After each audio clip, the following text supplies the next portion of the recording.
both crews in the starters' hands now. Such a nerve-wracking moment. Go! And we're underway in the first race of the Saturday at the Henley Royal Regatta 2016.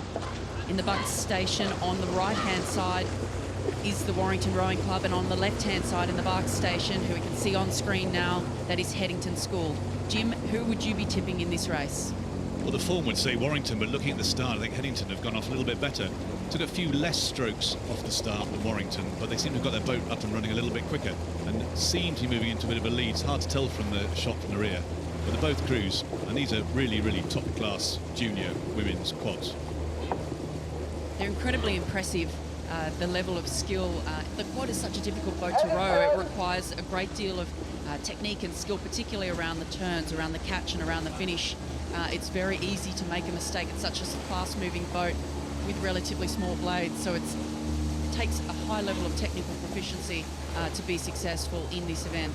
It's precision around the turn, isn't it? When you're putting the blade in the water, taking the blade out of the water, a coach called it quick hands, and it's the accuracy. It's not just of, but they've got, it's not the accuracy of each individual rower's hands, but all four are going to be perfectly coordinated.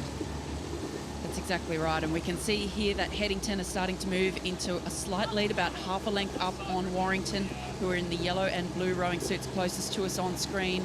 A very tidy scull here from the crew from Headington. In the earlier rounds, they knocked out Brighton Girls School from Australia, who they met in the first round, who have been consistently the top, one of the top junior women's crews back in Australia. So no mean feat to knock those girls out of the competition on the first day.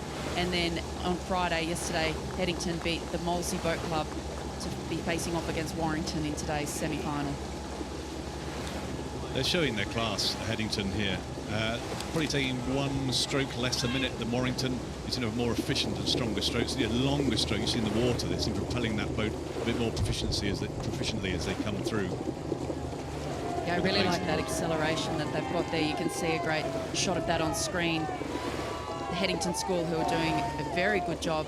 It is breezy out there. You can see the flags on the bank moving around quite a bit of gusty breeze on the water, so it's not easy conditions out there, and as these crews pass the half mile and move into the second half of the race, they really have to make sure that they don't let that fatigue start to break them down technically. They have to keep the integrity in their stroke, sit up, stay strong and really precise and accurate, as we were saying. Yeah, and conditions change throughout the course as well. You start off by the island and you're in the lee of the wind, so you're quite well protected, and then you come out from the island and then the wind will catch you, plus you have the effect of the current when it hits the island and splits, and it changes as you go along the course. The course is fair, but at different parts along the course, different stations have a slightly different advantage. And a great shot there, looking down the course towards the umpire's boat.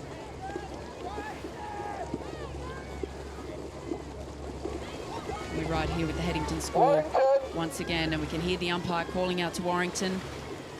You'll notice, for those of you who haven't been to Henley before, that there's actually no marker buoys. We've got these hard wooden booms on either side, and we've seen a bit of carnage on the booms so far this week. No risk at this stage for either of these crews with those, but there's no buoys down the middle, which makes it very difficult. There's been a couple of disqualifications as well for crews encroaching on the other lane. You will get disqualified if you move off your station, so you can hear the umpire will use his flag or her flag, and also alert the crews to the fact that they need to move back to where they started. Yeah, you're just not allowed to interfere with other crews' progress, really.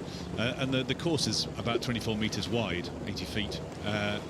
And although it looks like you've got a significant gap on either side and between the crews too, it plays on your mind, especially those wooden buoys, because there is, we saw earlier in the week, it's very unforgiving. You hit one and then you'll lose 2 or 3 lengths. Yes, exactly. I know when I raced here in the quad that it was a bit of an unsettling thing, just knowing that those booms were hard and that there was no leeway for any mistakes. But this is one of my favourite boats to have a look downwards at. You can see the angles, you can see how precise these 4 rowers are, particularly in that Headington crew. I mean, you can't separate those 4 girls. They're doing such a good job.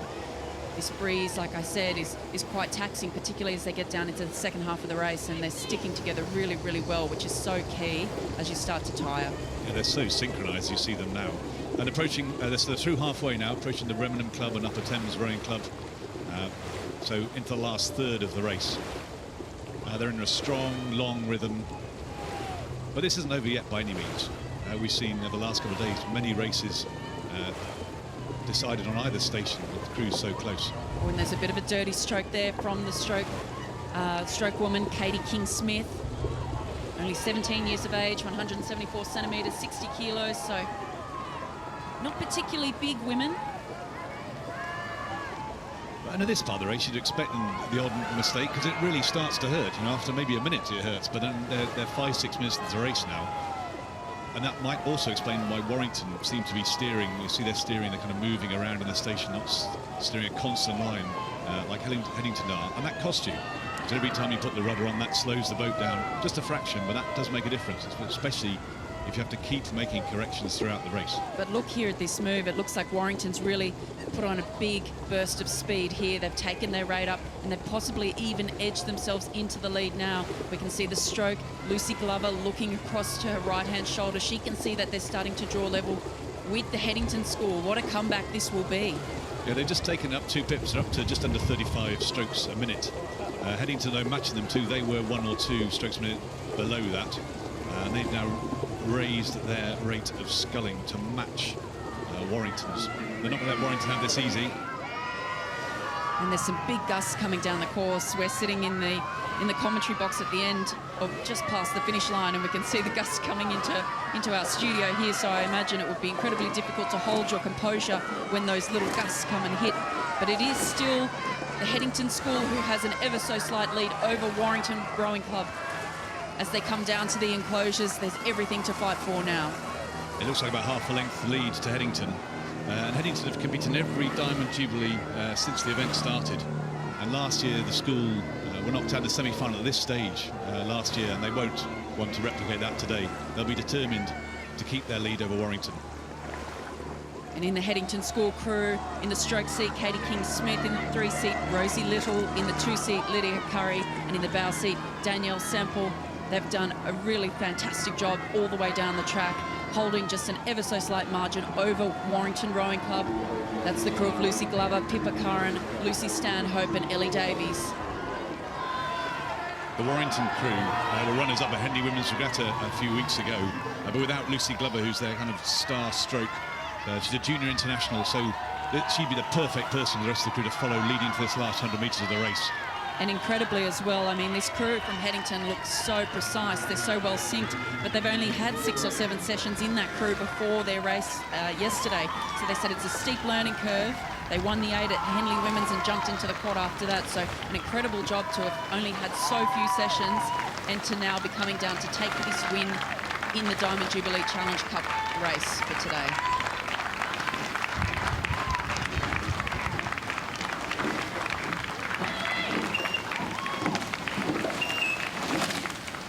Incredibly close race there. Wow, what a contest for our first race of the day, and we will see plenty more just like it. That was the Diamond Jubilee Challenge Cup with the Headington School over Warrington Rowing Club.